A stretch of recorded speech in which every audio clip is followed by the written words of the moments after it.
We start today's market talk. This is a K-shaped economy in action. What do I mean by this? Globally, AI giants, defense stocks, organized manufacturing, premium consumption has got decoupled from the suffering of rural households, informal labor, mass consumption. Now, if you see, with the same problem, EVs are getting re-rated while there is a food insecurity for millions. Now, dollar strength will help the IT services margins, but raises the import bill for fertilizers and edible oil. So markets, what they are doing is, rest of the world, don't look at Indian markets. They are pricing the upper limbs story. The upper limb of the K, they are pricing that story, while the macros today, that is rupee, inflation, bond yields, etc., are pricing the lower limbs reality. So there is a big divergence. The market outlook, as I mentioned, MSCI All Country World Index reached an all-time high this month. So MSCI USA, EU, Japan are all up this year. Reason given is AI boom, and then with IPOs like of OpenAI, Anthropic, SpaceX, like which are likely to come, they will just keep the hype going until their respective IPOs. Even forget about AI. Even MSCI Brazil, MSCI Egypt is up. MSCI Korea and Taiwan are up 97.5 and 46.6% year to date. So there is money which is moving. And most global managers expect the Strait to be opened in June, which is happening. What's more, half of the fund managers surveyed still expect a Fed rate cut in the next 12 months. So allocation to equities surged in May. Everybody was putting money in equities. This is despite bond yields across the globe are climbing due to expectations of elevated oil prices for a prolonged period, leading to rise in inflation and fiscal costs. And the reason is basically too much of liquidity in the system. So it is flowing into equities. Otherwise, in the normal circumstances, if the bond yields are going up, the equities should correct. And Indian markets are also holding on. They are not corrected in hopes that Trump will strike one of his famous deals with Iran. So Trump's remarks and the recent yesterday night's tweet that the conflict may be entering its final stages revived hopes of de-escalation. So as I'll show you, the markets have been doing short covering for the last 2-3 days. So now in this scenario, if we are talking about upper limb of K, then we should be with the upper limb of K. Now, which is this upper limb of K? BL. It benefits from robust backlog of orders, Bharat Electronics, that is. Then HA, it still has strong order pipeline. So people will start looking at that along with its valuations. Power grid. It is well placed as India's energy transition accelerates as more and more renewable energy comes into the grid. Ather, it's moving on energy transition theme. Premier Energy or oblique other solar energy stocks remains a beneficiary of policy support. Balaji Amines, it is gaining from import substitution and beneficiary of China's anti-involution policy. Amber Enterprise, after a decent correction, is entering a heavy investment phase. Subros, they are a strong EV opportunity. Then stocks like Pearl Global, the textile stocks, they will gain from various FTAs, India, UK, India, EU, all these FTAs. So things are looking good for a certain segment of the market. Now, if you see, after making a low to 97, the rupee strengthened because of various RBI actions and has come down. And I think it should strengthen a little bit more and come down maybe till around 95 or level. The bond yields had also surged, but they corrected a bit, around 0.34%. But till the time they are above 7, expectations of rate hike due to inflation and other issues are high. Now coming to FI/DI data, this is interesting. So if you see, though FIs are net short on index futures, but they have added longs on Friday. They are net short in terms of their sold calls and bought puts, but they have reversed the trade. So what they were doing on Friday were they were covering their shorts on both sides. So they covered their shorts, which they had uh, by buying puts. They have covered that and have added calls. So they are mildly bearish now, and not uh, you know highly bearish, which they were strongly bearish, which they were earlier. The stocks which they are selling in cash markets have also reduced. Now pros are net long on index futures. They have bought calls, so they bought index call options, and as a hedge, though they have net bought put options, but they also covered Friday. They covered their shorts and added longs, so they are turning bullish. Clients Clients are net long on index futures. They are, if you see here, they are short on index by shorting index call options, and they are short by buying index put options. But they have actually added shorts on Friday. So on both sides, they have added short because they were the counterparty to what the clients and pros were doing, maybe booking profits, etc. So they are mildly bullish. So this is a setup, and now this is just 2 days before expiry. So these things will change a lot. Now, last week was basically subdued. So on the days that is on the days the FIs had was slightly bullish in terms of index options and bought calls and all. Index turned bullish, and similarly on Friday. While on Friday they had massive action in terms of covering their shorts and going long. And on 19 May, they were bearish, so the markets went down slightly. But generally a range bound market. Now coming to the US, if you see the what is happening, US indices ended higher despite sharp swings due to movement in treasury yields. Treasury yields went up and have corrected now, have come down to the upper level of the declining trend line. So let's see what happens from here. Uh, Due to various news on Middle East tensions and also Nvidia earning a different perspective, dollar index was flat around 99. It strengthened from the lows, but stayed at the similar level. So now let's see where the dollar index moves. If it comes down, then it should be suitable to the emerging market equities. Brent crude also corrected a bit, so it has come down, and now it should correct more. So moment it goes below this 95, 94 level, then the things will turn bullish. Gold corrected a little below 1%. Silver was flat. Again, they are waiting for what is going to happen. Now, if the oil and the dollar change direction, then the gold and silver will again start moving up. Copper again was flat. Similar actions will take place if the decent deal gets done. Bitcoin, US dollar, it corrected a bit after going above 80,000. So I think it should do well from here. Now, US indices did well. S&P 500 made a fresh high.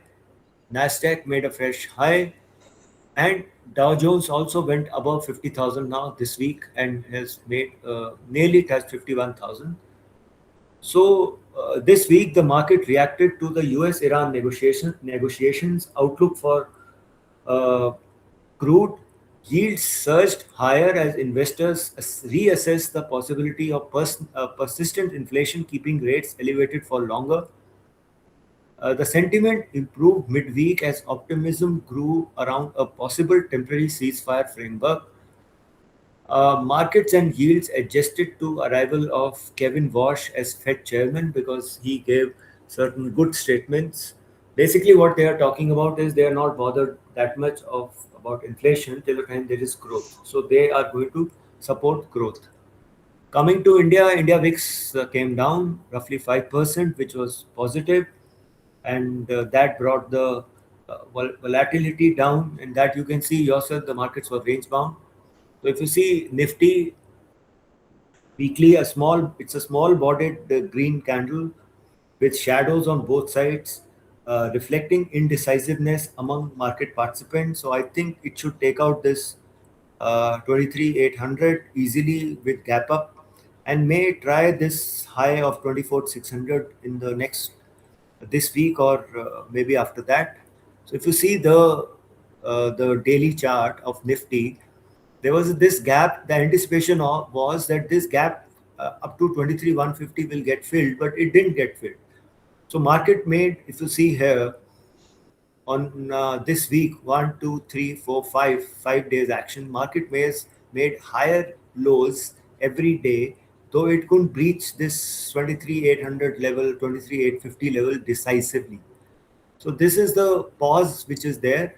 I think first it should somewhere open closer to 24,000 on Monday, and then we will see if we can take out this 24,500, 24,600 levels subsequently. This thing, because this gap has not got filled, so now there is a decent support here.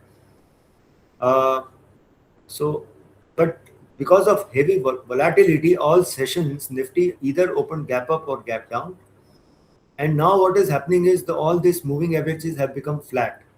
RSI is around 47, highlighting absence of momentum now. So you require some information for or some news event for momentum.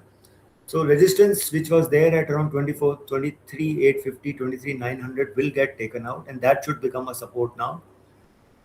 Uh, Nifty Bank, it outperformed the Nifty because of basically short covering at end of the week.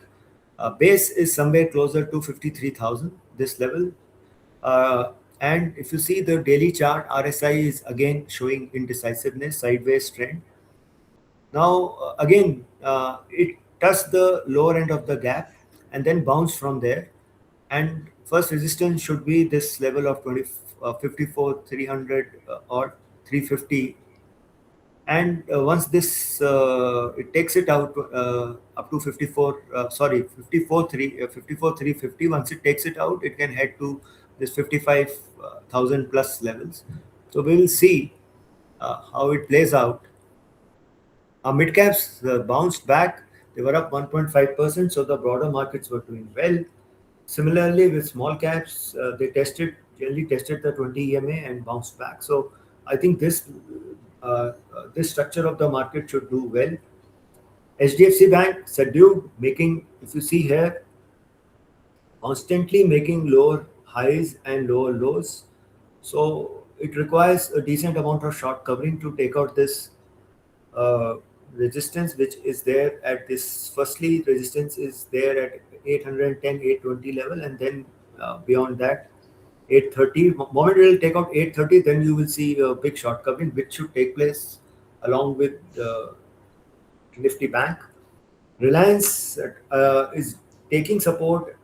Definitely now it's a three or four times it has taken support at this 200 EMA on the weekly chart. So this should provide a support, and it should also see some short covering. The stock of the week after good earnings was Honasa. It made a very good gap up, and with huge volumes. And though it opened very high, but then it got sold off because of basically trading mentality. And this is a good stock to hold, better than holding other consumption stories like HUL or Imami or Colgate, etc. This is a better, because this is what people are consuming. So it was in a range after subdued performance, but now it is stabilized and moving up. I'll cover two stocks today. First is Samvardhana Motherson. This is a global design, engineering, manufacturing, assembly, and logistic DEMAL specialist. What they are doing is they are now pivoting from automotive to consumer electronics, technology, and software rolling stock, logistics, semiconductor, health and medical, and aerospace. So they are trying to get into this kind of opportunities in multiple industries because of their basic engineering skill sets. So they are automotive revenues were all-time high. Emerging businesses, consumer electronics and aerospace, they are doing well. Uh, Good growth. Uh, then because what happens is they basically make even for vehicles, they make outer casings for various vehicles for various structures, structural frames and enclosures, so they can easily start making as a contract manufacturer for electronics, uh, enclosures for various home appliances, smart devices, consumer electronics item, etc. They have the basic strength in internal wiring so that they can get into wiring harnesses and connectors. So they are basically only pivoting with existing capabilities. Now they have done M&As and JVs with Nexans, Utaka for automotive capability expansion, JV with Hellman, JV for 4PL logistics capabilities, and they have done decent investment and capex around 5,900 crore, four new greenfield facilities announced. And they have brought down their debt, so leverage ratio is below one now, so lowest ever in their history. Now, what is the good part is they're seeing sharp operational momentum driven by premiumization strategy, EV transition, non-automotive scale up. Outlook for global light vehicle, commercial vehicle volume is improving, led by new platform model launches from global OEMs. Bodes well for its content growth and profitability. Well diversified business model. I'll show you this. Strong customer relationships and powertrain agnostic portfolio position the companies favorably. Well, they are not related to EVs or ICE engines. They can operate for both the businesses, helping it navigate global uncertainties better versus peers. Non-auto segments led by consumer electronics and aerospace are expected to see a strong ramp up backed by rising order backlog. Acquisitions remain another key lever to support growth. Now, they are very prominent in terms of acquisitions and then integrating the businesses. So that is their strength. Consumer electronics production during Q4 FY26 scaled up to annual run rate of 14 to 16 million units. Largest consumer electronic facility remain on track to be operationalized by Q3 FY27, and the company expects rapid revenue ramp up in this segment. Aerospace revenue grew 40% year on year during FY26. It further expanded its product portfolio by securing orders for metallic parts, sub-assemblies, and wiring harnesses in business jets and rotary wing aircraft. Its aerospace order book expanded to USD 1.6 billion versus USD 1.2 billion previously. Now, if you see the earnings, this quarter they did 17% revenue growth, because the margins improved, EBITDA margins improved 200 basis points. So they did 43% EBITDA growth and 61% PAT growth, with PAT margins also improving. So, and they are better than the estimates. So they have beaten the estimates easily. Now, segment wise, if you see the their wiring harness, though the EBITDA was up 19%, EBITDA was down. Margins, modules, and polymer products sales were up 9%, but the margins improved to 70 basis point. These two are the bigger parts of their businesses, which is roughly they do around 30,000 crore per quarter of revenue. So out of that, roughly you can say 60% or 70% is these two wiring harness and modules. Then vision systems, their margins dropped, revenue was only up 11%. Integrated assemblies was up 20%. Now they're growing this business and margins improved 500 basis points.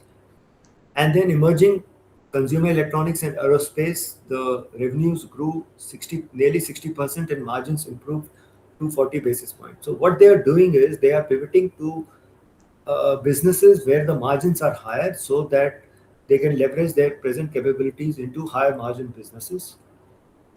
So the wiring harness has been a steady business with the revenues growing and EBITDA generally steady 10-11% range, but it is improving. Quarter and quarter, if you see, there is improvement. Modules and polymer also around 9-10% range, and revenues have been growing. Vision systems, similarly, they're growing their revenue and margins, and emerging segment strong growth. If you see here, strong growth year on year and Q on Q, and margins are also doing well as the operating leverage comes into play. So consolidated revenue is a decent growth. Year on year growth is around 17%, and consolidated EBITDA margins have improved, and they are aiming to take it higher. Now these are the best margins they've had, and highest EBITDA also they have, which is very good. And now they are capacity expansion 16 facilities at different stages of completion. So if you see, this is SOP is start of production date. So wiring harness, there are facilities coming up. Vision systems, modules and polymer, various facility, India and abroad, Morocco, Poland, UAE, lighting and electronics, aerospace, then elastomer, UAE, logistics, India, Hungary, package handling solutions, and technology and industrial solutions. So they are working on all these fields, and there are so many 16 facilities are at various stages of completion, so which should be now functional by Q1, mostly Q1 FY28, and a lot of facilities are coming up in 27. So the actual results will be start seeing in 28 FY28. Now they are constantly improving diversification about across. So if you see component wise, all three C's component wise, they are into various components. Maximum is wiring harness, but other vision system, etc. Other polymer products. Then customer wise, they have the largest customer is Volkswagen, Mercedes, Audi, Maruti, Honda, BMW, etc. So they are with all of them, and country wise. So all three C's they are growing: India, USA, Germany, China, Spain, Hungary, Mexico, Poland, France, etc. So they are, but more than greater than 50% is coming from emerging markets. So they are working on all three CX so as to enhance their customer base. Now let's see what is their projection. Uh, Now they are expected to grow their net sales by around 29 to 20, 25, 29% in FY27, and grow around 12, 15% in FY28. They should do a PAT of around 5600 crore in FY27. Now, with this PAT, their at the present market cap, it is at 23 times. If they do a piece of around 5.7, they are at 23 times FY27 earnings, which is decent right now with their present market cap, etc. In my opinion, if you see the this quarter's results, they did around 1700 crore of profit. So I think they will beat this estimate of 5600. If they do somewhere around 6000 crore, they will get re-rated, and at 1.44 lakh crore market cap, they are roughly around 21, 22 times. And for if you see the for FY28, which the markets have started pricing, uh, they are roughly below. See, they are here below 20p, so they are not very expensive. Now let's see the chart.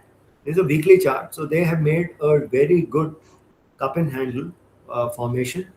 So they are poised right now for a breakout. So anything here, 132, 130 to 132 is a decent opportunity to enter this stock. And see, if we are talking about average 7 rupees EPS also.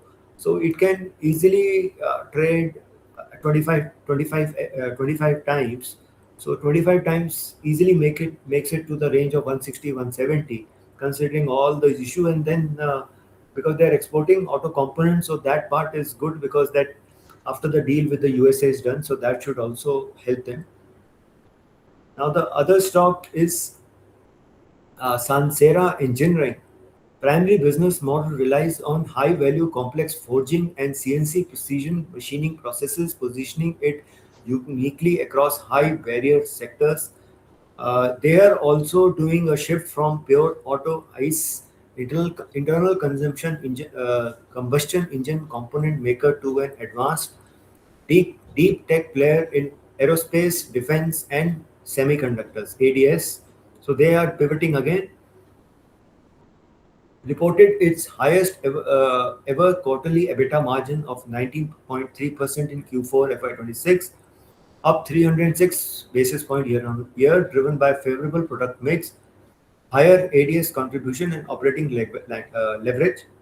So again, where they are pivoting in is higher margin business. So the EBITDA margins have improved to 18.1%, while management expects ADS margins to gradually scale towards 25 to 30% with higher utilization. Now, two-wheeler CV and off-road growth.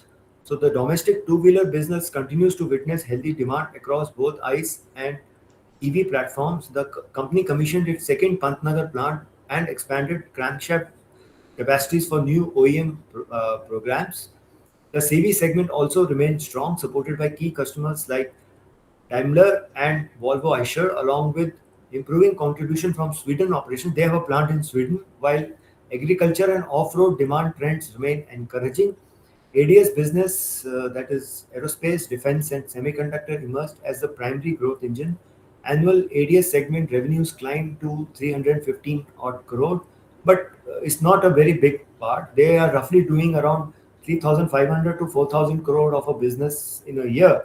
So it's a very small part, but growing. International business grew 47.4% year on year, driven by semiconductor sector component orders alongside record sales out of their Sweden operations, up 60% to 77 crore.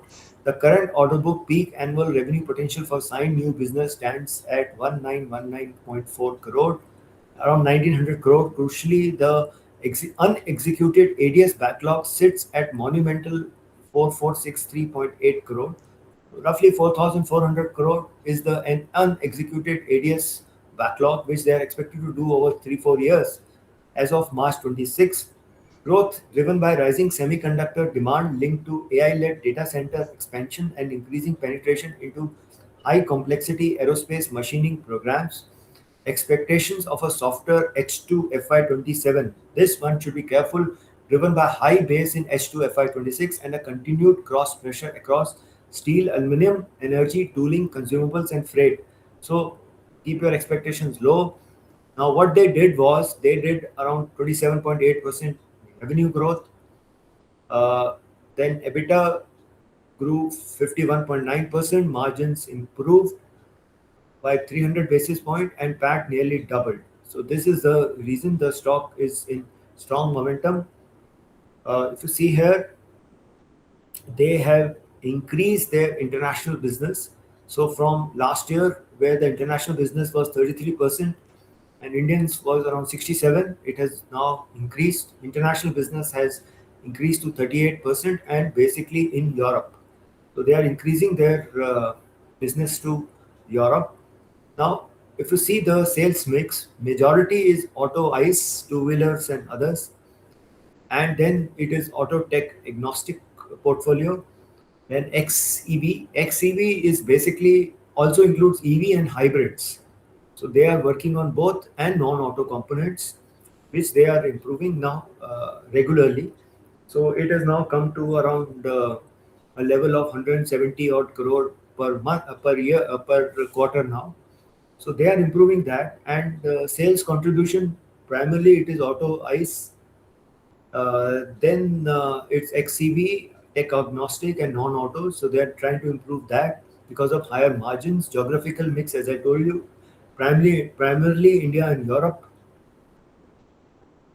Now, order book segment-wise, order book size has decreased because of problem due to global uncertainties. But if you see the breakdown of orders, it is in all segments, and PV and CV, personal vehicle and commercial vehicles, has been seeing the maximum growth. So wait for fresh orders also to come to them, uh, and they should do well. Now here, if you see, they are increasing their capex, so they will do around 500 crore capex in they have done in FY26, basically related to non-auto parts and lesser into autos, and basically into plant and machinery. So they are establishing plants. So their project completed in FY26 is Pantnagar plant for crankshaft assemblies, customer focused domestic two-wheeler OEMs. For them, they are making these parts, and they are doing a JV with DJIA Sansera JV for basically tech agnostic and XEV. Focus on cold and warm forced precision components, expand into tech agnostic high precision component. Now, all of these guys who are uh, into precision engineering, etc., they can easily pivot to other fields, semiconductor and defense and then aerospace and all these kind of things. So they can easily pivot because the basic capacity exists with them of forging and machining. Now they have basically two plants. One is in Sweden, the other basically in India, and they have customers, client presence in basically America, Europe, etc., and Japan. So they are taking care of that. Two-wheeler OEM clientele and PV OEM clientele all over, which is there across the, and they have plants, integrated manufacturing plant, Manesar, Pantnagar, Mehsana, Chakan, and Bengaluru. So it is, and revenue across geographies. So India is 65%, then Europe, USA, and other foreign countries. So they've got multi-country opportunities. Now expectations are, as I told you, they are doing around 3,500 crore of revenue. So they are improving the ADS part now, which will help improve their margin. So they are expected to do around 4,200 crore and 4,800 odd crore. So roughly around 15 to 20% growth over the next 2 years, and do around 400 crore PAT in FY27. So they are expected to do a sales growth of around 18 to 20% CAGR. Net profit should grow around 23, 22, 23%. Margins are improving because they are pivoting to higher margin businesses. Similarly, EBITDA growth is also decent, which is likely to happen. It is an expensive stock. So if you see here, the chart, it has grown steadily, and after the earnings, it has just shot up with good volumes. So now it is expensive. I would wait for it to come down to this 2600 level after all this madness finishes in the next 2 3 days. Uh, there would be some profit booking because right now it is expensive, and come down, and that is a time to buy this stock in case you're looking for investment. I finished. We'll take questions now.